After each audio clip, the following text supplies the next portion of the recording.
స్టోరీలు, crime thriller స్టోరీలు ఇలాంటివి మాత్రమే చూస్తారనుకున్నాను. కానీ థియేటర్ని హౌస్ఫుల్ చేసిన విశాఖ ప్రజలందరికీ కూడా ధన్యవాదాలు. ఉప్పు సత్యాగ్రహం సినిమాని ఫస్ట్ ఆటలోనే చాలా చాలా అద్భుతమైన విజయాన్ని అందించిన విశాఖ ప్రేక్షకులందరికీ మీ అందరూ రుణపడి ఉంటాము. ఎందుకంటే ఇది ఒక్కరి బాధ్యత కాదు, విశాఖలో పుట్టిన ప్రతి ఒక్కరి బాధ్యత. విశాఖ ఉప్పు ఆంధ్రుల హక్కు. నిజంగా ఈ నినాదాన్ని అలాగా ఇంకా సినిమా చూస్తుంటే కంటిన్యూగా ఇంకా బుర్రలో ఫీడ్ అయిపోయేలాగా మనకు అందించిన సత్యారెడ్డి గారికి కూడా హృదయపూర్వక ధన్యవాదాలు తెలియజేసుకుంటూ, అలాగే ఈ విశాఖ ఉప్పు ఆంధ్రుల హక్కు అనే నినాదాన్ని కాపాడుతూ ముందుకు నడుస్తున్న ప్రతి ఒక్క కార్మికులకి నేను పాదాభివందనాలు తెలియజేసుకుంటున్నాను.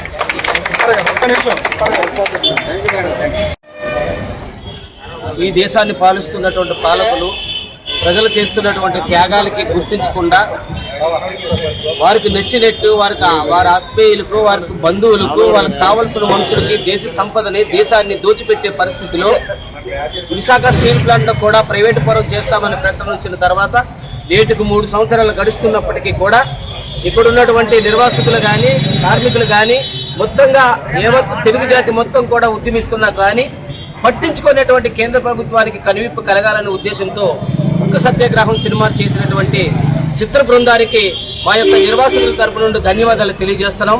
ప్రజానికానికి కూడా మేము చెప్పేది ఏంటంటే, నిర్వాసితులుగా మీరు అనేక సినిమాలు చూసి మీ తాలూకు సొంత డబ్బుల్ని ఖర్చు పెడుతూ ఉంటారు.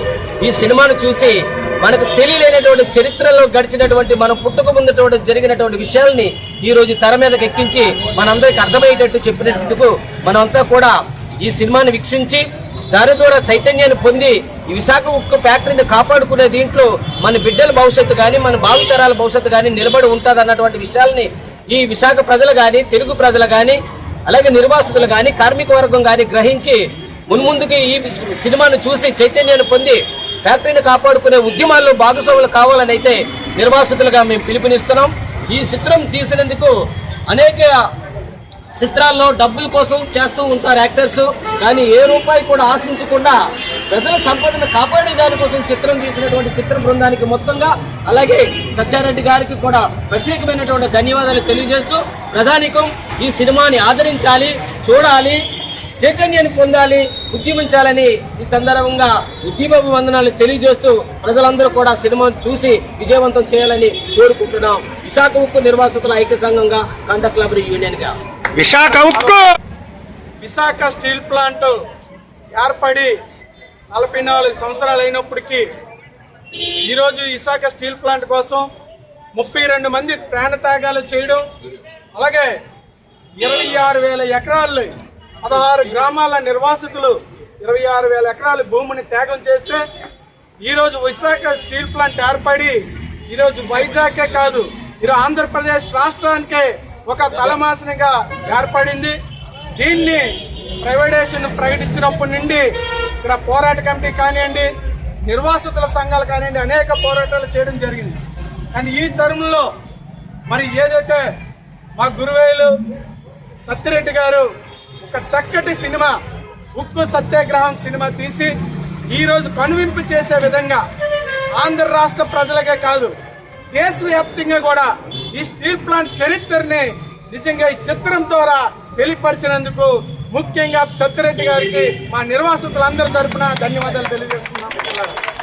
అంతేకాకుండా ఈ సినిమాలో ప్రధాన పాత్ర పోషించినటువంటి మరి గాజువాక ఏదైతే ఝాన్సీ గారు, మన పల్సర్ బైక్ ఝాన్సీ గారు అంటే అందరికి ఐడియా ఉంటుంది.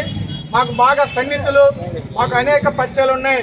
మేడం గారు ఈ సినిమా కోసం మాకు సార్ కూడా చెప్పడం జరిగింది. ఒక్క పైసా తీసుకోకుండా కూడా ఝాన్సీగా మేడం గారు వాళ్ళ టీం కూడా చక్కటి సందేశం ఇచ్చి నిజంగా మంచి సబ్జెక్ట్ ఇచ్చినందుకు మేడం గారికి, అలాగే రెడ్డి గారికి కూడా వీళ్ళందరికీ మన అందరి తరపున మంచి చక్కటి సినిమాని ఈ టైంలో ఉద్యమం జరుగుతున్న టైంలో కేంద్ర రాష్ట్ర ప్రభుత్వాలు దీన్ని కనువింపు చేసే విధంగా, దీన్ని వెనక తీసుకునే విధంగా మంచి చక్కటి సినిమాని అందించినందుకు ఈ టీం అందరికీ కూడా మన నిర్వాసితుల తరఫున, స్టీల్ ప్లాంట్ కార్మికుల తరఫున, గాజువాకల ప్రజానీక తరఫున మీ అందరికీ ధన్యవాదాలు తెలియజేసుకుంటూ మరి